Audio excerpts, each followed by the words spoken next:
Chemistry के नए lecture के साथ मैं हूं मोहम्मद आमिर जुल्फकार और आज का हमारा लेक्चर साबका लेक्चर का ही तसलसल है जिसमें हमने valence shell electron pair repulsion theory या वेस्पर थ्योरी के पोस्टुलेट्स को डिस्कस किया। उसकी एप्लीकेशंस में AB2, AB3 सिस्टम डिस्कस किया और अब हम उसकी नेक्स्ट एप्लीकेशन डिस्कस करने की कोशिश कर रहे हैं कि मॉलिक्यूल्स विद 4 इलेक्ट्रॉन पेयर्स। जैसे जैसे इलेक्ट्रॉन पेयर बढ़ते जाएंगे वैसे वैसे पॉसिबिलिटीज बढ़ती हैं। जैसे पॉसिबिलिटी है कि सारे के सारे बॉन्ड पेयर्स हो या उनमें से एक लोन पेयर हो या उनमें से कोई से दो जो हो वो लोन पेयर। हम उसमें पहली टाइप लेते हैं AB4 जिसमें all are bond pairs. Example हम यहाँ पे मीथेन की लेते हैं। इसमें सेंट्रल एटम कार्बन है और अगर कार्बन की एक्साइटेड स्टेट में इलेक्ट्रॉनिक कॉन्फ़िगरेशन लिखने की कोशिश करें तो आखिरी शेल में इसमें 4 अनपेयर्ड इलेक्ट्रॉन बचते हैं। 4 इसके अपने हैं और ये 4 मुख्तलिफ हाइड्रोजन के साथ जब शेयर करता है तो टोटल इसके आखिरी शेल में 8 इलेक्ट्रॉन या 4 इलेक्ट्रॉन पेयर बचते हैं। गोया चारों के चारों बॉन्ड पेयर्स हैं। यहाँ पे जो इसकी ज्योमेट्री बनेगी ये इसकी ज्योमेट्री जो है वो 2 डायमेंशनल नहीं है बल्कि ये इसकी ज्योमेट्री जो है वो 3 डायमेंशनल।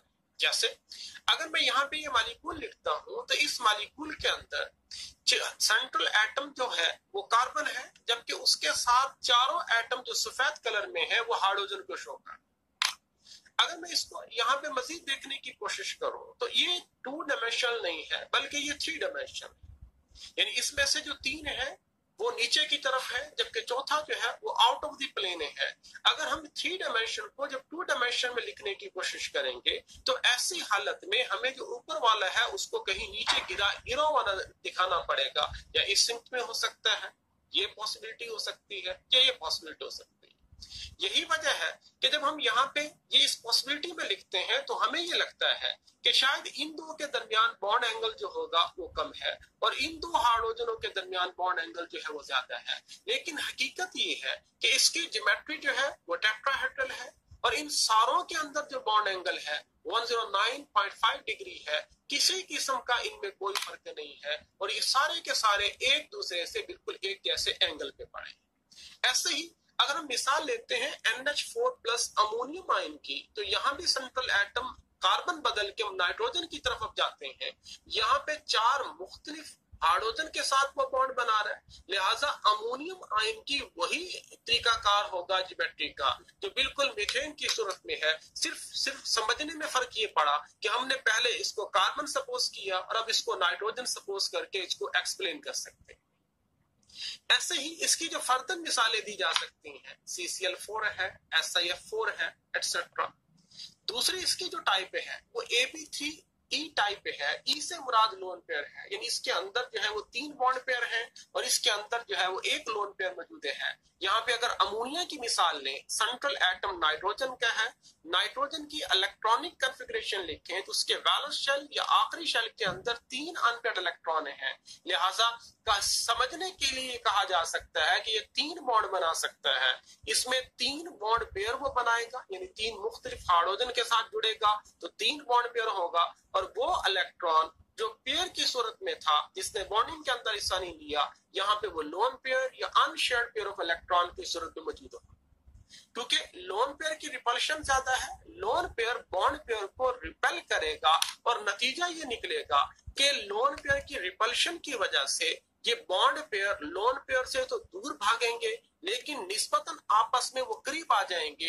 यही वजह है कि अब इनका जो बॉन्ड एंगल होगा वो 109.5 डिग्री से कम होके 107.5 डिग्री रह जाएगा और ऐसी हालत में जो इसकी ज्योमेट्री है वो ट्राइंगुलर पिरामिडल इसकी ज्योमेट्री हो जाएगी। इसी तरीके से अगर हम NF3 की बात करते हैं तो NF3 की स्ट्रक्चर हूबहू ऐसे है जैसे NH3 है मगर बॉन्ड एंगल का इसमें फर्क है। हालांकि हम यही सपोज करते हैं कि चाहे NH3 हो या NF3 हो दोनों का बॉन्ड एंगल बिल्कुल एक जैसा होना चाहिए क्योंकि इसमें सेंट्रल एटम दोनों में नाइट्रोजन है, पेरिफेरल एटम अमोनिया के केस में 3 हाइड्रोजन है और NF3 के केस में तीनों के तीनों फ्लोरीन है।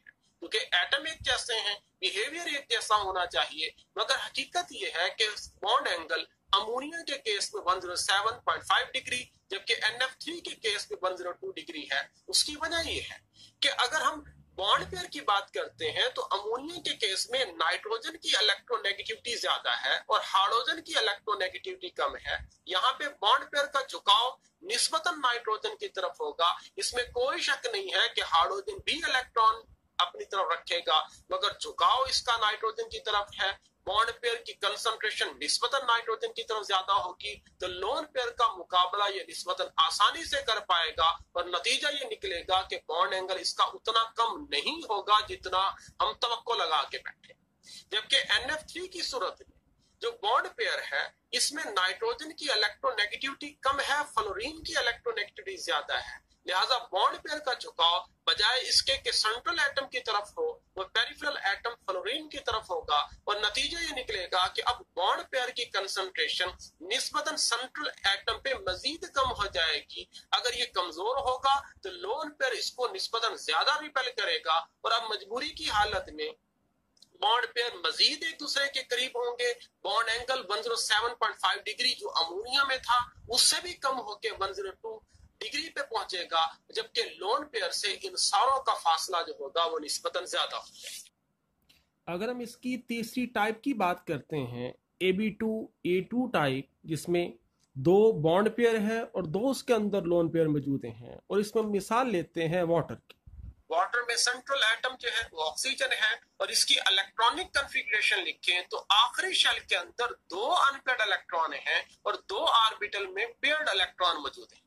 लिहाजा ये दो बॉन्ड बनाएगा, दो बॉन्ड हाइड्रोजन के साथ बने, दोनों के दोनों जो है वो बॉन्ड पेयर है, जबकि यहाँ पे जो दो लो है वो लोन पेयर मौजूद हैं। यहाँ पे अगर मैं मिसाल वाटर के मॉडल की बात करता हूँ तो यहाँ पे ये शो कर रहा है कि ये बॉन्ड भी हाइड्रोजन के साथ है, ये बॉन्ड भी हाइड्रोजन के साथ है, ये भी लोन पेयर मौजूद है, और इसी तरीके से जो दूसरा यहाँ पे पड़ा है ये भी लोन पेयर मौजूद है। गोया इसके अंदर दो लोन पेयर है और दो बॉन्ड पेयर है। लिहाजा यहाँ पे रिपल्शन पहले से और ज्यादा हो जाएगी। लोन पेयर को रिपेल करेगा, एक दूसरे से दूर भागने की कोशिश करेगा, लोन पेयर फिर बॉन्ड पेयर को दूर भगाने की कोशिश करेगा, मगर मजबूरी की हालत में जो कमजोर बॉन्ड पेयर है वो एक दूसरे से कदरे करीब हो जाएंगे और जो स्टैंडर्ड बॉन्ड एंगल इसका है 109.5 डिग्री उससे मजीद कम होके बॉन्ड एंगल जो है 104.5 डिग्री रह जाएगा। और यहाँ पे जो इसकी ज्योमेट्री है ये इसकी ज्योमेट्री वी शेप्ड है, इसको बेंट कह लें, या इसकी एंगुलर ज्योमेट्री जो है ये बनती है। हमने इस वक्त जो केस डिस्कस किए कि जिन केसेस के अंदर जो है 4 इलेक्ट्रॉन पेयर मौजूद हैं, ये वही एग्जांपल्स हैं कि जिनको अगर हाइब्रिडाइजेशन के हवाले से डिस्कस करें तो इनको sp3 हाइब्रिडाइजेशन के हिसाब से डिस्कस किया जा सकता। अगर हम लोग रेस्पर थ्योरी की चौथी एप्लीकेशन की बात करें तो ये उन मॉलिक्यूल्स के बारे में है कि जिनके सेंट्रल एटम के वैलेंस शेल के अंदर सिर्फ 5 इलेक्ट्रॉन पेयर मौजूद है। अब पॉसिबिलिटी है कि उनके अंदर लोन पेयर हो भी सकते हैं और लोन पेयर नहीं भी हो सकते। हम पहली टाइप उसकी वो लेते हैं AB5, जिसमें सारे के सारे बॉन्ड पेयर्स हैं और किसी किस्म का कोई लोन पेयर मौजूद नहीं। फॉर एग्जाम्पल PCl5 या PF5 की बात करें, इनमें सेंट्रल एटम फास्फोरस है, इसका एटॉमिक नंबर 15 है, और अगर इसकी इलेक्ट्रॉनिक कॉन्फ़िगरेशन लिखते हैं तो वैलेंस शेल के अंदर 3s2, 3px1, 3py1, 3pz1, गोया इसके पास सिर्फ 3 अनपेयर्ड इलेक्ट्रॉन मौजूद हैं और ये सिर्फ 3 बॉन्ड बना सकते। मगर मॉलिक्यूल हमें बताता है कि ये 5 बॉन्ड बना रहा है, चाहे क्लोरीन के साथ या फिर फ्लोरीन के साथ। तो इसका मतलब ये है कि इसके 3s से एक इलेक्ट्रॉन जंप करके 3dxy में जाएगा और 2 नए ऑर्बिटल ऐसे क्रिएट होंगे कि जिनके अंदर अनपेयर्ड इलेक्ट्रॉन रहेगा और टोटल इसके अंदर 5 अनपेयर्ड इलेक्ट्रॉन मौजूद होंगे। गोया ये 5 बॉन्ड बना सकते। ऐसी हालत में इनकी अरेंजमेंट कुछ यूं होगी कि 3 क्लोरीन के एटम जो होंगे वो ट्रायंगुलर पोजीशन में होंगे, लिहाजा इनको इक्वेटोरियल क्लोरीन कहेंगे, जबकि जो पांचवा और छठा जो चौथा और पांचवा क्लोरीन है वो ऊपर और नीचे मौजूद होगा और ये इसकी पोजीशन जो है ये इसकी एक्सियल पोजीशन कहलाएगी।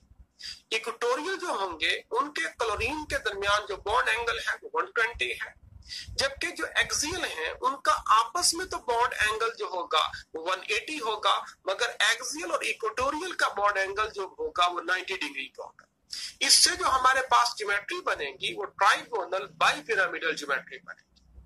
इसी तरीके से अगर हम इसकी दूसरी टाइप की बात करते हैं, वो है AB4E टाइप। ई से मुराद लोन पेयर है, यानी इसके अंदर एक लोन पेयर मौजूद है, और इसकी मिसाल में SF4 या TeCl4 की मिसाल दी जा सकती है। SF4 की बात करें तो इसके अंदर जो सेंट्रल एटम है वो सल्फर का है, और सल्फर की इलेक्ट्रॉनिक कॉन्फ़िगरेशन भी बताती है कि आखिरी शेल के अंदर इसमें 3s2, 3px2, 3py1, 3pz1, गोया इसके पास सिर्फ 2 अनपेयर्ड इलेक्ट्रॉन मौजूद हैं। मगर यहाँ भी हकीकत है कि ये 2 की बजाय ये बॉन्ड जो है वो 4 बॉन्ड बना रहा है। गोया यहाँ पे एक्साइट होगा, इसके 3x से इलेक्ट्रॉन जंप करके 3dxy में जाएगा। दो नए ऐसे ऑर्बिटल बनेंगे इनके पास एक एक इलेक्ट्रॉन मौजूद होगा।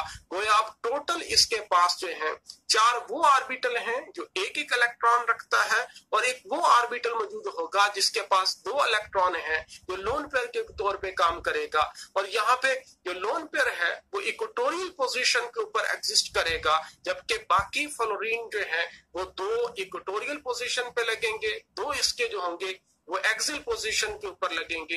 यानी यूं कहा जा सकता है कि इसके जो नॉन बॉन्डिंग इलेक्ट्रॉन पेयर्स हैं वो इक्वेटोरियल पोजीशन ऑक्युपाई करेंगे। हालांकि होना ये चाहिए कि इसकी स्टैंडर्ड ज्योमेट्री जो है वो ट्राइगोनल बाइपिरामिड होनी चाहिए, मगर क्योंकि लोन पेयर मौजूद है, एक इसमें बॉन्ड नहीं बन सका, तो लिहाजा इस वक्त इसकी ज्योमेट्री बनती है वो सीसा ज्योमेट्री बनती है। इसी तरीके से जो इसकी अगली टाइप है वो AB3E2, यानी इसके अंदर 2 लोन पेयर ऑफ इलेक्ट्रॉन मौजूद हैं। एग्जांपल ClF3 की दी जा सकती है। यहाँ भी क्लोरीन हमारे पास है, और अगर इसकी इलेक्ट्रॉनिक कॉन्फ़िगरेशन लिखें तो इसके आखिरी शेल के अंदर सिर्फ एक ऑर्बिटल बचता है जिसके पास एक इलेक्ट्रॉन है, यानी अनपेयर्ड इलेक्ट्रॉन रखता है। यही वजह है कि क्लोरीन रूटीन में 1 बॉन्ड बनाता है, मगर यहाँ पे क्योंकि 3 बॉन्ड बना रहा है, तो इसका मतलब ये है कि इसका एक इलेक्ट्रॉन जो है वो 3py से जंप करके 3dxy में जाएगा। नतीजा ये निकलेगा कि अब इसके पास 3 वो ऑर्बिटल मौजूद होंगे जिनके पास एक एक इलेक्ट्रॉन या अनपेयर्ड इलेक्ट्रॉन मौजूद होगा, और 2 वो ऑर्बिटल मौजूद होंगे कि जिनके पास 2 इलेक्ट्रॉन मौजूद हैं। यही वजह है कि ये 3 बॉन्ड फ्लोरीन के साथ बनाएगा, और इसके 2 जो होंगे वो लोन पेयर की सूरत में एग्जिस्ट करेंगे। लोन पेयर जो इसके हैं वो एग्जिस्ट करेंगे इक्वेटोरियल पोजीशन के ऊपर, जबकि फ्लोरीन पे हैं 2 फ्लोरीन इसके जो है वो एक्सियल पोजीशन पे, और 1 फ्लोरीन इसका इक्वेटोरियल पोजीशन पे लाई करेगा। और इससे जो बनने वाली ज्योमेट्री है वो टी शेप्ड है, क्योंकि इसमें इलेक्ट्रॉन की रिपल्शन मौजूद है। यही वजह है कि जिसकी स्टैंडर्ड ज्योमेट्री थी वो स्टैंडर्ड ज्योमेट्री एग्जिस्ट नहीं कर रही। इसी तरीके से इसकी जो अगली किस्म है वो AB2E3 है, जिसके अंदर जो है वो 3 लोन पेयर मौजूद हैं। लिहाजा इसकी एग्जांपल जो है वो XeF2 की दी जा सकती है। ज़ीनॉन जो है वो नोबल गैसेस में है, और नोबल गैसेस का ऑक्टेट कंप्लीट है। गोया इसके आखिरी शेल में 8 इलेक्ट्रॉन या 4 पेयर ऑफ इलेक्ट्रॉन मौजूद हैं। इनमें से इसका मतलब ये है कि ये बॉन्ड नहीं बना सकता, ये तभी बॉन्ड बना सकेगा कि जब उनमें से एक इलेक्ट्रॉन जम करके डी सब शेल में जाएगा। लिहाजा 2 नए ऑर्बिटल ऐसे होंगे कि जिनके पास अनपेयर्ड इलेक्ट्रॉन मौजूद होगा, और वो 2 बॉन्ड बनाए। यही वजह है कि इसकी एक्सियल पोजीशन के ऊपर दोनों फ्लोरीन के एटम मौजूद होंगे, जबकि इक्वेटोरियल पोजीशन के ऊपर तीनों लोन पेयर्स होंगे। इस तरीके से हमारे पास जो ज्योमेट्री बनेगी वो लीनियर ज्योमेट्री होगी। वेस्पर थ्योरी की 5वीं एप्लीकेशन उन मॉलिक्यूल्स के बारे में है कि जिनके सेंट्रल एटम के वैलेंस शेल में 6 इलेक्ट्रॉन पेयर मौजूद होंगे, और उसकी जो पहली टाइप है AB6, जिसमें किसी किस्म का कोई लोन पेयर मौजूद नहीं है, सारे के सारे बॉन्ड पेयर्स हैं। SF6 की सूरत में जो सेंट्रल एटम सल्फर है, सल्फर रूटीन में सिर्फ 2 बॉन्ड बना सकता है क्योंकि उसके पास 2 अनपेयर्ड इलेक्ट्रॉन है। मगर अगर वो एक्साइटेड स्टेट में जाए और उसके 3s से एक इलेक्ट्रॉन शिफ्ट होकर 3dxy में, और 3px से एक इलेक्ट्रॉन शिफ्ट होकर 3dyz में जाएगा, तो अब उसके पास 6 ऐसे अनपेयर्ड इलेक्ट्रॉन होंगे जो 6 बॉन्ड बना सकते हैं। जैसे SF6 की सूरत में जब वो 6 बॉन्ड बनाता है तो उनमें से 4 जो है वो स्क्वायर प्लेनर की सूरत में होंगे, 5वां ऊपर और 6ठा उसी तरीके से नीचे होगा। गोया इस तरीके से जो हमारे पास ज्योमेट्री बनेगी वो ऑक्टाहेड्रल होगी, और ऑक्टाहेड्रल इसको कुछ यूं कहा जा सकता है कि हमारे पास जो है ये 4 है, 1 2 3 और 4 ये स्क्वायर प्लेनर में, और 5वां इसके ऊपर मौजूद है। अगर हम इसको फर्जी लाइनों से जोड़ते हैं कि एक इसको फर्जी लाइन से यूं जोड़ दें, इसको यूं जोड़ दें, इसको यूं जोड़ दें और उसको वो उस तरीके से जोड़ें, तो इस तरीके से हमारे पास जो होंगे वो 4 फेस बनेंगे। और ऐसे ही जो नीचे की तरफ पड़ा है इसको भी फर्जी लाइनों से जोड़ेंगे तो ये भी उसी तरीके से 4 फेस बनाएगा। वो इसके अंदर टोटल जो होंगे 8 फेस बनेंगे। यही वजह है कि इसको ऑक्टाहेड्रल कहते हैं। अगर इनमें बॉन्ड एंगल के हवाले से कहा जाए तो हर एटम का दूसरे एटम के साथ, हर फ्लोरीन का दूसरे फ्लोरीन के साथ जो बॉन्ड एंगल होगा वो 90 डिग्री होगा। हाँ, ये जरूर है कि अगर स्क्वायर प्लेनर को छोड़ के हम बिल्कुल ऊपर और नीचे वाले एटमों के हवाले से बात करते हैं जो एक्सियल कहला सकते हैं, इनके अंदर जो बॉन्ड एंगल है वो 180 होगा, लेकिन मजमूई तौर पे हर एक में जो बॉन्ड एंगल है वो 90 डिग्री होगा। इसकी दूसरी टाइप है AB5E, यानी इसके अंदर जो है वो एक लोन पेयर मौजूद है। एग्जांपल हम इसकी लेते हैं IF5 की सूरत में सेंट्रल एटम आयोडीन है जिसका एटॉमिक नंबर 53। आयोडीन रूटीन में एक अनपेयर्ड इलेक्ट्रॉन रखता है, गोया वो सिर्फ एक बॉन्ड बनाता है, मगर अगर उसके एक्साइटेड स्टेट में चला जाए और उसके इलेक्ट्रॉन जंप करके डी में जाए तो एक पॉसिबिलिटी ये है कि उसकी electronic configuration 5s2, 5px1, 5py1, 5pz1, 5pdxy1, 5pyz1, यानी इसके पास जो होंगे 5 अनपेयर्ड इलेक्ट्रॉन मौजूद हैं और एक इसमें पेयर्ड मौजूद है। गोया जो 5 अनपेयर्ड होंगे वो 5 मुख्तलिफ एटमों के साथ मिलकर बॉन्ड बनाएंगे, वो बॉन्ड पेयर को रिप्रेजेंट करेंगे। और जो इसके पास पेयर्ड इलेक्ट्रॉन था वो लोन पेयर की सूरत में यहाँ पे मौजूद होगा, और यहाँ पे जो लोन पेयर है वो किसी भी पोजीशन पे ऑक्युपाई कर सकता है। तो उसकी वजह ये है कि ये सारे के सारे एटम हर लिहाज से एक जैसे थे, सारों के दरमियान जो बॉन्ड एंगल था वो 90 डिग्री का था। तो यही वजह है कि जिस पोजीशन पे आप मर्जी इस लोन पेयर को रिप्रेजेंट करते हैं रखा जा सकता है। और अब इसकी जो ज्योमेट्री बन रही है वो ज्योमेट्री इसकी कुछ यूं बनती है कि हमारे पास ये स्क्वायर प्लेनर स्ट्रक्चर है और उसमें एक एटम बाहर की तरफ निकला हुआ है, तो लिहाजा इसको कहा जा सकता है कि ये हमारे पास स्क्वायर पिरामिड की सूरत में स्ट्रक्चर एग्जिस्ट करती है। अगर अदर एग्जांपल्स की बात करें तो BrF5 हो सकता है, SbCl5 नेगेटिव 2 चार्ज के साथ आयन हो सकता है। इसकी एक और टाइप है AB4E2 जिसके अंदर 2 लोन पेयर ऑफ इलेक्ट्रॉन मौजूद हैं, जैसे XeF4, ICl4 negative 1, BrF4 negative 1। यहाँ पे जिनान की बात करें तो XeF4 में जिनान सेंट्रल एटम है और जिनान जो है वो नोबेल गैसेस का मेंबर है जिनका ऑक्टेट कंप्लीट होता है। गोया आखिरी शेल में 8 इलेक्ट्रॉन या 4 उसके अंदर इलेक्ट्रॉन पेयर मौजूद हैं। इस तरीके से तो उसको बॉन्ड नहीं बनाना चाहिए, मगर अगर उसके इलेक्ट्रॉन जंप करके डी में चले जाएं और अगर उसके 2 इलेक्ट्रॉन जंप करके डी में जाएंगे तो उसके पास 4 वैकेंसियां मौजूद होंगी, वो 4 अनपेयर्ड इलेक्ट्रॉन रख सकेगा और इस तरीके से वो 4 मुख्तलिफ एटमों के साथ जुड़ सकता है। मगर जो बाकी 2 इलेक्ट्रॉन पेयर बचेंगे वो लोन पेयर की सूरत में एग्जिस्ट करेंगे और दोनों जो लोन पेयर है वो ऊपर और नीचे एक्सियल पोजीशन पे रहेंगे और हमारे पास जो फ्लोरीन जो होंगे वो स्क्वायर प्लेनर की सूरत में होगी। लिहाजा इसकी ज्योमेट्री जो है वो स्क्वायर प्लेनर है।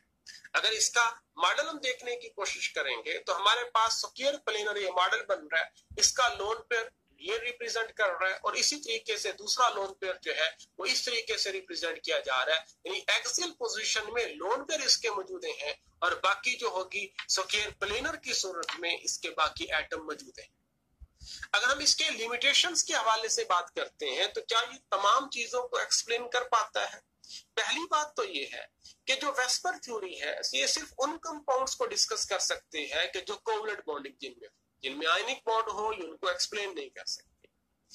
दूसरी इसमें ये है कि इसमें कहीं पे s ऑर्बिटल है, कहीं पे p ऑर्बिटल है, कहीं पे d है और कहीं पे f ऑर्बिटल भी हो सकता है। इनमें से डिस्टिंक्शन क्या है कि इनकी डिस्टिंक्शन क्या है उसको कोई एक्सप्लेनेशन नहीं कर सकती। ये ऐसे ही जो कोऑर्डिनेशन कंपाउंड्स हैं उनको एक्सप्लेन नहीं कर सकता। और फिर अगर हम बाद ऐसे कंपाउंड्स की बात करते हैं जैसे अमोनिया है, वाटर है, क्लोरोफॉर्म है, इनकी स्ट्रक्चर जो है जो रेगुलर इनकी ज्योमेट्री होनी चाहिए इससे हटके डिस्टॉर्टेड ज्योमेट्रीज हैं, ऐसा क्यों है, और उस ये किस हद तक जो है इसमें डिस्टॉर्शन हो सकती है, इसको ये एक्सप्लेन नहीं कर पाते। यानी मुख्तलिफ मॉलिक्यूल्स की ज्योमेट्रीज और उनमें मौजूद बॉन्डिंग को एक्सप्लेन करने के लिए हमें अभी मजीद थ्योरीज की जरूरत है।